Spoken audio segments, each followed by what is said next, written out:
sinoksenan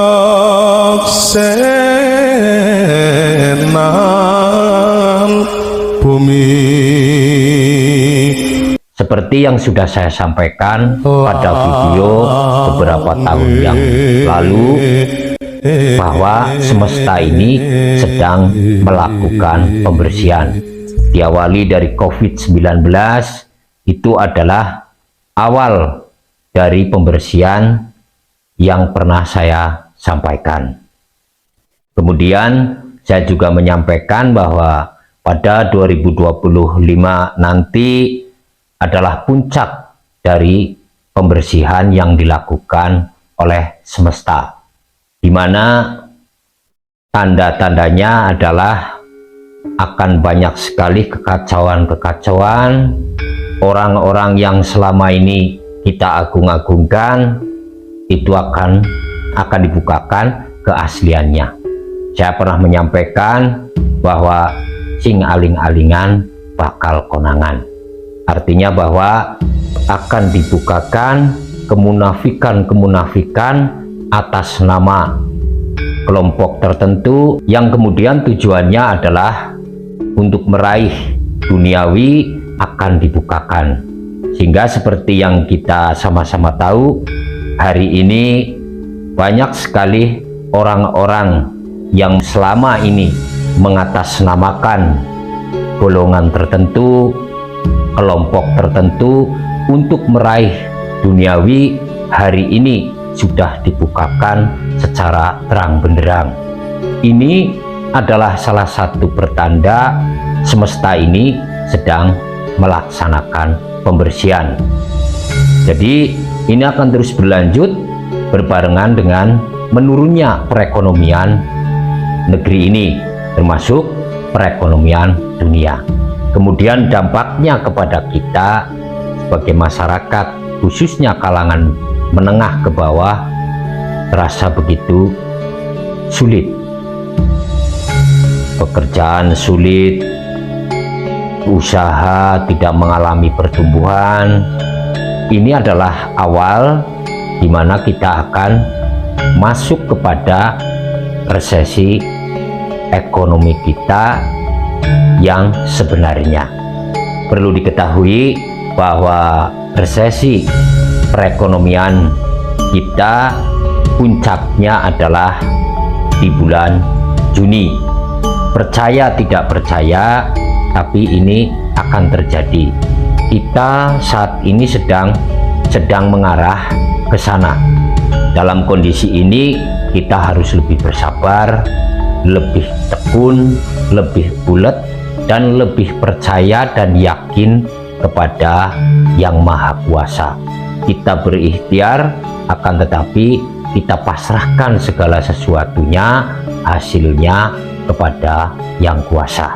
Mulai hari ini kita harus lebih teliti dalam menggunakan uang, dan hendaklah kita bisa memanfaatkan setiap peluang sekecil apapun peluangnya.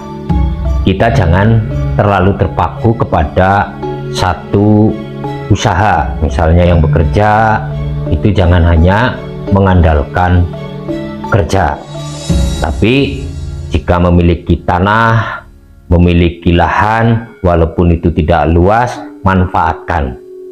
Ini akan membantu kita ketika resesi ekonomi itu terjadi. Jadi ini saran dari saya.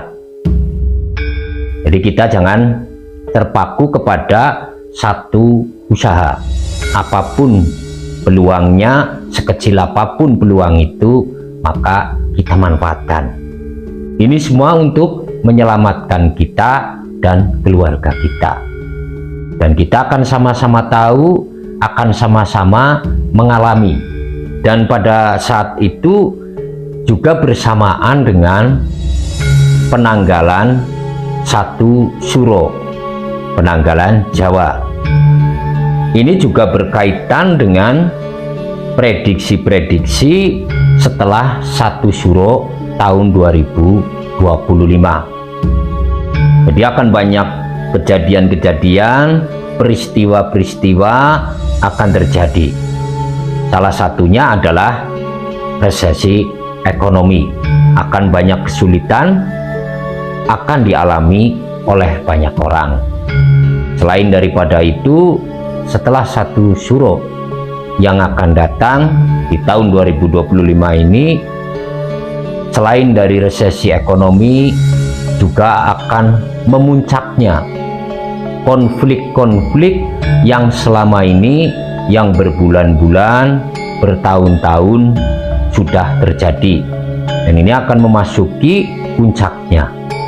Seperti yang kita sama-sama tahu, banyak sekali peristiwa-peristiwa di tahun sebelumnya, termasuk konflik yang terjadi, polemik yang terjadi antara pribumi dengan bangsa pendatang. Ini juga akan terus terjadi. Puncaknya itu adalah setelah 1 Syuro tahun 2025, karena seperti yang kita sama-sama tahu bahwa sampai hari ini polemik itu belum menemukan titik terang. Jadi masih terjadi perdebatan-perdebatan, pertentangan-pertentangan yang ini pada akhirnya akan terjadi konflik yang secara terbuka. Dan ini sudah diprediksikan oleh orang-orang tua dahulu bahwa bangsa pendatang yang berasal dari negara tertentu akan terusir dari bangsa Indonesia. Ini sudah diprediksikan oleh leluhur kita, oleh para orang tua kita. Dan ini memang sudah bagian dari ketentuan. Saya sudah menyinggung dalam beberapa video saya, ada upaya untuk mengarabisasi Nusantara, tradisi budaya kita, warisan dari leluhur kita dimusyrik-musyrikan. Kita dijauhkan dari tradisi dan budaya kita, sehingga kita kemudian menjadi orang yang tidak jelas arah, karena kita sudah kehilangan jati diri. Ada kekuatan atau ada kelompok orang yang berusaha memisahkan kita, terutama generasi muda, dengan tradisi dan budayanya, agar kita tidak lagi cinta kepada leluhur kita, agar kita berpaling kepada mereka. Bahkan kenyataannya hari ini tidak sedikit orang-orang yang berpaling kepada leluhur mereka.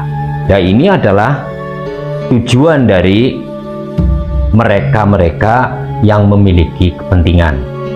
Jadi kita harus menggunakan logika kita agar kita tidak tertipu daya oleh kelompok atau orang-orang yang memiliki kepentingan seperti itu, agar kita tetap menjadi warga masyarakat Indonesia yang cinta bangsa kita, yang mencintai tradisi dan budaya kita sebagai warisan leluhur kita bersama.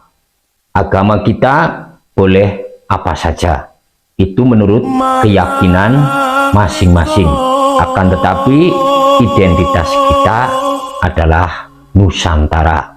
Ini saja yang bisa saya sampaikan. Mudah-mudahan bermanfaat, bisa menambah wawasan kita bersama. Terima kasih. Salam Rahayu. Son pakon wan tane